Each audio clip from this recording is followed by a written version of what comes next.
দুইজন সাহাবী যখন প্রতিযোগিতা করতেছেন, তো আল্লাহর রাসূল বলেন, তোমাদের শরীরের ভিতরে যুদ্ধ করার পাওয়ার নাই, কিন্তু ঈমানি পাওয়ার তো তোমাদের অনেক বেশি। এই জন্য আল্লাহর পয়গম্বর বলেন, তুমি একটু বড়, তোমাকে যদিও অনুমতি দেওয়া যায়, কিন্তু তোমার ছোট ভাইকে যুদ্ধে যাওয়ার অনুমতি দেওয়া যাবে না। এবার ছোট বাচ্চাটা লাফ দিয়ে দাঁড়ায় বলে, ওগো পয়গম্বর, আপনি চিন্তা করিয়েন না, আমার বড় ভাইকে দেখলে একটু বড় দেখা যায়, কিন্তু শক্তি আমার গায়ে বেশি। সুবহানাল্লাহ জোরে বলেন। কয়, আমার বড় ভাইকে দেখতে একটু বড় দেখা যায়, তাতে সমস্যা নাই, ওর চাইতে আমার শরীরের শক্তি বেশি। আল্লাহর পয়গম্বর বলেন, ঠিক আছে, তাহলে পরীক্ষা করা যাক, দুইজনে একটু কুস্তি লাগত, দেখি কার শরীরের শক্তি বেশি। ছোট ভাইটা তো ভালো করেই জানে আমার বড় ভাই সে লম্বাও বড়, শক্তিতেও বেশি, আমি তার সাথে পারবো না।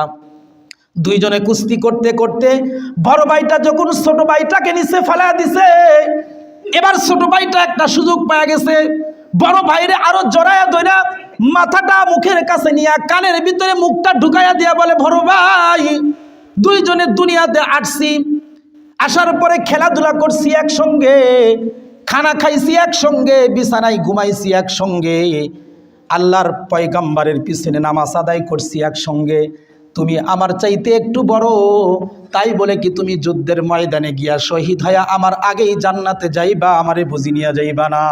আল্লাহু আকবার বলেন। ও ভাই, তুমি কি আমারে ছাইরা যাইবা? এজন্য তোমার কানে কানে একটা কথা বলি ভাই, তোমার শরীরের ভিতরে শক্তি অনেক বেশি, আমি তোমার সাথে কুস্তিতে পারবো না, তবে যুদ্ধের ময়দানে শরীক হয়া দুই ভাই একসঙ্গে শহীদ হয়া জান্নাতে যেতে চাই, এজন্য তোমার গাওটাকে একটু ছেড়ে দাও, তোমার শক্তিটাকে একটু কমায়া দাও, আমি একটু তোমার উপরে উঠি, তাহলে আল্লাহর পয়গম্বর আমাকেও জান্নাতে যাওয়ার সুযোগ করে দিবেন। সুবহানাল্লাহ বলেন। যুদ্ধের ময়দানে যাওয়ার শরীক করে দিবেন। এবার ছোট ভাইটা যখন বড় ভাইয়ের কানে কানে আওয়াজটা দিছেন, তো বড় ভাই নিচে পড়ে গেছে আর ছোটটা উপরে উঠছে। সুবহানাল্লাহ বলেন। জান্নাতে যাওয়ার চেষ্টা কত দূর পর্যন্ত তারা চালাইছে, আল্লাহর পয়গম্বর দুই ভাইয়ের চেষ্টা দেখছেন বটে, কিন্তু এক ভাই আর এক ভাইয়ের কানে কানে কি বলছে আল্লাহর নবী শোনেন নাই, কিন্তু আসমানের মালিক শুনেছেন কিনা? আল্লাহ তাআলা শুনছেন। আল্লাহ তাআলা জিবরাইল আমিন পাঠাইয়া দিয়া নবীর কানে কানে পৌঁছায়া দিছেন, ছোট ভাইটা বড় ভাইয়ের কানে কানে এই কথা বলল। সুবহানাল্লাহ বলেন। আল্লাহর পয়গম্বর বলেন, দুইটা ভাইয়ের ভিতরে যুদ্ধে শরীক হওয়ার জন্য বড় আগ্রহ, এদের ঈমানের পাওয়ার বেশি, তাহলে এদেরকে যুদ্ধের ময়দানে নিলে কোনো ক্ষতি হবে না। আল্লাহর পয়গম্বর বললেন, ঠিক আছে, আমরা 311 জন, আর তোমাদের দুইজনকে অনুমতি দিয়া দিলাম, এবার হলো কয়জন? 313 জন। এই যে 313 জনের সদস্য নিয়ে বদরের যুদ্ধে আল্লাহর পয়গম্বর হাজার হাজার কাফেরদের বিরুদ্ধে যখন যুদ্ধ করছেন, তো যুদ্ধের ময়দানে ছোট্ট দুইটা ভাই যুদ্ধের কাতারের প্রথম কাতারে গিয়া আল্লাহর পয়গম্বরকে ডাক দেয়া বলে, ওগো নবীজি, আপনি একটু বলেন আবু জেহেল কোনটা, একটু চেহারাটা দেখায়া দেন। সুবহানাল্লাহ জোরে বলেন। আল্লাহ রাসূল বলে, তুমি কি করবা দেখা?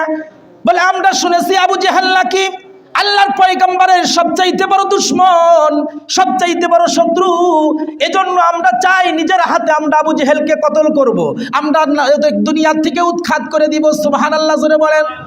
ইতিহাসের ভিতরে আসছে, ইতিহাসের কিতাবের ভিতরে পাওয়া যায় যে আল্লাহ তাআলা এই ছোট্ট দুই ভাই মুআয আর মাওয়াজ রাদিয়াল্লাহু তাআলা আনহুম, এদের দ্বারাই আল্লাহ তাআলা আবু জেহেলকে দুনিয়া থেকে বিদায় করে দিছে।